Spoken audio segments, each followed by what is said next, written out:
नमस्कार, आप देख रहे हैं यही स्कूल का यूट्यूब चैनल। इस चैनल पर हम शिक्षा और तकनीक से जुड़ी अहम जानकारियां आप तक पहुंचाते हैं। यदि आप चैनल पर नए हैं तो इस चैनल को सब्सक्राइब कर लीजिए और बेल आइकन प्रेस कर दीजिए। आज मैं आपके सामने उपस्थित हूं शिक्षा से जुड़ा एक महत्वपूर्ण पाठ लेकर, जिसका नाम है तारों की दुनिया में। इसके लेखक हैं जयंत विष्णु नार्लिकर। तारों की दुनिया में नामक लेख खगोल विज्ञान से संबंधित जानकारी उपलब्ध कराता है। आकाश के तारों के बारे में आवश्यक ज्ञान अत्यंत सरल, सुबोध एवं रोचक भाषा में प्रस्तुत किया गया है। इस पाठ में लेखक ने एक और सूर्य से भी अधिक प्रकाशवान होने पर तारों के न दिखने के पीछे वैज्ञानिक कारणों एवं तारों और ग्रहों के अंतर तथा ग्रहों से संबंधित अंधविश्वासों और भ्रामक धारणाओं पर प्रकाश डाला है, तो दूसरी ओर ध्रुव तारे की अटलता के संबंध में पौराणिक कथा का विज्ञान सम्मत स्पष्टीकरण देने का प्रयास भी किया है। निश्चय ही प्रस्तुत पाठ खगोल विज्ञान के संबंध में हमारे ज्ञान को सार्थक दिशा प्रदान करेगा। इस पाठ में हम लोग पढ़ने वाले हैं कि तारे कैसे चमकते हैं, तारों की क्या प्रकृति होती है, उसके बारे में पूरी जानकारी। यदि आप चैनल पर नए हैं तो इस चैनल को सब्सक्राइब कर लीजिए और बेल आइकन प्रेस कर दीजिए। खुले आकाश में सूर्यास्त के बाद हमें तारे दिखाई देने लगते हैं। सूर्य के क्षितिज के नीचे जाने पर भी कुछ समय तक आकाश पर हल्का सा प्रकाश छाया रहता है। जब वह प्रकाश भी लुप्त होने लगता है, तब क्रमशः तारे आकाश के पर्दे पर दिखाई देने लगते हैं। वे कहाँ से आते हैं? तारे किसी एक जगह से नहीं आते हैं, न ही वे एकाएक आकाश में प्रकट होते हैं। वे अंतरिक्ष में मौजूद रहते हैं, पर सूर्य की चमक दमक के आगे उनका तेज, उनका प्रकाश फीका पड़ जाता है और वे दिन में दिखाई नहीं देते। इतना ही नहीं, चंद्रमा के धीमे प्रकाश में भी कई तारे लुप्त हो जाते हैं। एक संस्कृत सुभाषित है, वर्मे को गुणी पुत्रो न च मूर्ख सतानपि एक चंद्रस्त मोहंती न तू तारा गणः सुतम। अर्थात 100 मूर्ख पुत्रों से एक गुणवान पुत्र बेहतर है। देखो, एक चंद्रमा अंधकार दूर कर सकता है जिस काम को सैकड़ों तारे नहीं कर पाते। वास्तव में कवि ने इस श्लोक में तारों के प्रति अन्याय किया है। तारे बहुत प्रकाशवान होते हैं। सूर्य भी एक तारा है, केवल निकट होने के कारण वह बहुत तेजस्वी लगता है। सूर्य हमसे बहुत नज़दीक है, इसलिए उसका प्रकाश हम तक बहुत तेज रूप में पहुंचता है। जैसे 100 वाट पावर के बल्ब को 1 फुट की दूरी से देखने पर हमारी आंखें चकाचौंध हो जाती हैं, किंतु वही बल्ब 100 मीटर की दूरी से देखने पर कितना मंद लगता है। इसी प्रकार आकाश में दिखाई देने वाले तारों में भी कई तारे सूर्य से भी कई गुना प्रकाशवान हैं, लेकिन बहुत दूर होने के कारण वे मंद लगते हैं। और चंद्रमा, उसका प्रकाश तो खुद अपना नहीं बल्कि सूर्य का बिखराया प्रकाश है। अर्थात चंद्रमा का अपना प्रकाश नहीं है, वह सूर्य के प्रकाश से चमकता है। प्राचीन काल में अर्थात पुराने समय में तारों का अध्ययन करने वालों ने कई महत्व की बातें देखी। उन्होंने देखा कि अधिकांश तारे सूर्य की तरह पूरब से उदय होकर पश्चिम दिशा में अस्त हो जाते हैं।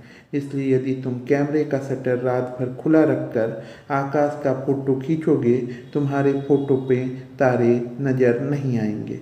वहाँ नज़र आएंगी गोलाकार कक्षाएं, यानी कि सर्कल जैसा। यदि फोटो उत्तरी गोलार्ध में खींचा जाए तो तुम देखोगे कि एक ऐसा तारा है जो कक्षा में घूमने के बजाय स्थिर नजर आएगा, अर्थात एक ही जगह नजर आएगा। वही है ध्रुव तारा, जिसको हमारी पौराणिक कथाओं में महत्वपूर्ण स्थान प्राप्त है। ध्रुव तारे की कहानी कुछ इस प्रकार है। राजा उत्तानपाद की 2 रानियां थीं, सुनीति और सुरुचि। राजा को सुरुचि अधिक प्रिय थी। एक दिन सुरुचि के पुत्र उत्तम को अपने पिता की गोद में बैठे देखकर सुनीति के पुत्र ध्रुव ने भी वहां बैठना चाहा। परंतु सुरुचि ने उसे वहाँ से जबरदस्ती हटा दिया। इस घटना से क्षुब्ध होकर, निराश होकर बालक ध्रुव ने भगवान शंकर की कड़ी तपस्या की। आखिर भगवान प्रसन्न होकर बोले, बेटा वर मांगो। तो ध्रुव ने ऐसे स्थान की मांग की जहाँ से उसे कोई हटा ना सके। वही ध्रुव आकाश में आज भी अटल मालूम पड़ता है, अर्थात उसका जगह निश्चित है जहाँ से उसे कोई हटा नहीं सकता। किसी खास प्राकृतिक घटना को जिसका कारण विज्ञान द्वारा नहीं मिलता, लोक कथाओं में गढ़ लिया जाता है, अर्थात कहानियों में गढ़ लिया जाता है, कहानियाँ बना ली जाती हैं। लेकिन जैसे जैसे विज्ञान उन्नति करता जाता है, कारण मीमांसा भी आगे चलकर हो ही जाती है, अर्थात नए नए कारण आ जाते हैं, सही कारण आ जाते हैं। फिर लोक कथा केवल एक मनोरंजक कहानी के रूप में ही रह जाती है। ध्रुव तारा अटल क्यों प्रतीत होता है, एक जगह स्थिर क्यों प्रतीत होता है, ये सभी कक्षाएं गोलाकार ही क्यों हैं? 2000 साल पहले यूनानी निरीक्षकों की यह धारणा थी कि पृथ्वी के चारों ओर ब्रह्मांड के एक गेंद के रूप में फैला हुआ है और यह गेंद एक धुरी पर घूमती है, अर्थात उसका एक फिक्स जो जगह है उसी पर वह घूमती है। इस धारणा के अनुसार तारे इस गेंद पर चिपके प्रकाश स्रोत हैं जो गेंद के साथ घूमते रहते हैं। ध्रुव तारा गेंद की धुरी पर होने के कारण नहीं घूमता। एक गेंद को किसी भी व्यास के चारों ओर घुमाकर देखो, गेंद की सतह पर दो बिंदु ऐसे मिलेंगे जो सदा स्थिर रहते हैं, अर्थात वो कभी अपनी जगह से नहीं हटते। 5वीं सदी में जन्मे भारतीय ज्योतिर्विद आर्यभट्ट ने इस धारणा का खंडन किया, अर्थात ये जो बात थी इसका उन्होंने खंडन किया कि एक जगह से बिंदु नहीं हटते। उन्होंने अपने ग्रंथ आर्यभट्टीय में यह दलील दी, यह बात कही कि जिस प्रकार नदी के तट पर स्थिर वस्तुओं, पेड़, मकान आदि को नाव में बैठा व्यक्ति उल्टी दिशा में जाते देखता है, उसी प्रकार स्थिर तारे पृथ्वी से देखने पर पश्चिम दिशा में जाते दिखाई देते हैं। जैसे हम लोग बस में, ट्रेन में सफ़र करते हैं तो हमें लगती है कि पुरानी चीज़ जो पेड़ पौधे हैं वो चलकर पीछे पीछे जा रहे हैं, ठीक वैसा ही होता है। उन्होंने कहा इसलिए आर्यभट्ट का यह दावा सही है कि ब्रह्मांड के तारे स्थिर हैं और हमारी पृथ्वी ही अपनी उत्तर दक्षिण धुरी पर घूमती है। घूमती पृथ्वी से देखने पर भी तारे घूमते नजर आते हैं। तत्कालीन विद्वानों ने इस दलील का समर्थन नहीं किया। उस समय के जो विद्वान थे वो आर्यभट्ट की इस बात को नहीं माने और दुर्भाग्य से इस विचारधारा को 10 शताब्दियों तक उपेक्षित रहना पड़ा, अर्थात 10 शताब्दी तक यह आर्यभट्ट की इस दलील को किसी ने भी नहीं माना।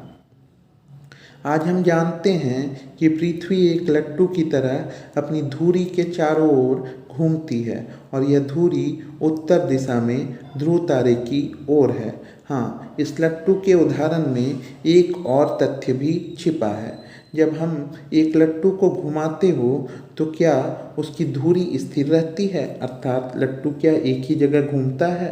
नहीं, वह भी धीरे धीरे शंकु बनाते हुए घूमा करती है, अर्थात वह एक जगह से दूसरी जगह थोड़ा थोड़ा दूर आते जाते रहता है। इसी तरह पृथ्वी की धुरी भी अंतरिक्ष में स्थिर नहीं है, वह भी धीरे धीरे घूमती हुई लगभग 20,000 वर्षों में एक चक्कर पूरा करती है। यदि हम आकाश के तारों को ध्यान से देखें तो हमें एक बात दिखाई देगी।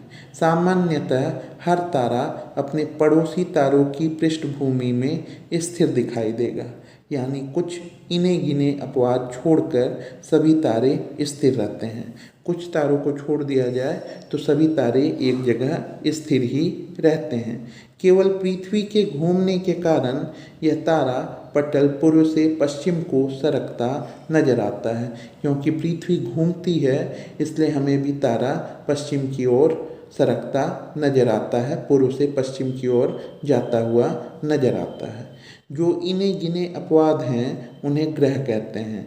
यूनानी निरीक्षकों ने ग्रहों को प्लैनेट यानी कि घुमक्कड़ कहा है, क्योंकि उन्हें इनकी गति में अनियमितता दिखाई दी। अर्थात ग्रह कभी भी समान गति से, मतलब एक समान चाल से नहीं चलते।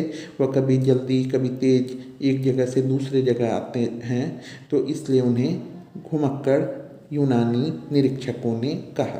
मनुष्य स्वयं को विचारवान प्राणी मानता है, पर वह भी अक्सर अंधविश्वासों का शिकार हो जाता है। ग्रहों की विचित्र गति को देखकर उसने यह धारणा बना ली कि इन ग्रहों में कुछ विशेष शक्ति होती है, जिसके बल पर वे इधर उधर भटकते हैं। फिर इसी धारणा ने फलित ज्योतिष को प्रोत्साहित किया, अर्थात ज्योतिष कार्य प्रारंभ हुआ। यदि ग्रहों में कोई खास शक्ति है तो हो सकता है उसका प्रभाव मानव जीवन पर भी पड़ता हो। इस प्रकार की कल्पना से मानव को लगने लगा कि उसके जीवन का नियंत्रण इन ग्रहों के प्रभाव से होता है।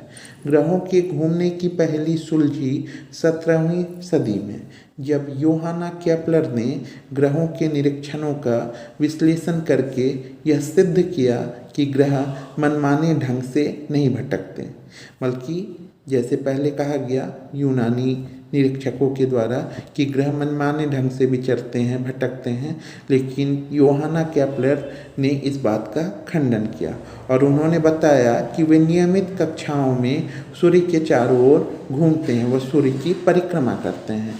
जिस भ्रामक धारणा ने फलित ज्योतिष को प्रोत्साहित किया, उसका अब कोई सबूत नहीं रहा। ग्रह और तारों का फर्क अब स्पष्ट हो चुका है। हमारे सूर्य के चारों ओर घूमने वाले ग्रह तारों की अपेक्षा हमारे काफ़ी निकट हैं, परंतु तारों की भांति स्वयं प्रकाशित न होने के कारण दूसरे तारों के ग्रहों को देखना मुश्किल है। दूसरे तारों के ग्रह नहीं देख पाते। ग्रह पास हैं, तारे दूर हैं, लेकिन ये दूरियां हैं कितनी लंबी। तारों की दुनिया को नापने के लिए 1838 में बेसल नामक एक जर्मन ने पैरलेक्स विधि को सफलतापूर्वक अपनाया। इस विधि से आसपास के लगभग 700 तारों की दूरियां हम नाप सकते हैं, किंतु आकाश में हम जिन तारों को अपनी आँखों से देख पाते हैं, उनमें से अधिकांश तारों की दूरियां इतनी अधिक है कि उन्हें नापने के लिए पैरलेक्स प्रणाली भी कामयाब नहीं होती। पैरलेक्स विधि से हम सिर्फ आसपास के 700 तारों की ही दूरी नाप सकते हैं, लेकिन और तारे इतने दूर हैं कि उसकी दूरी इस विधि से भी हम लोग नहीं नाप सकते।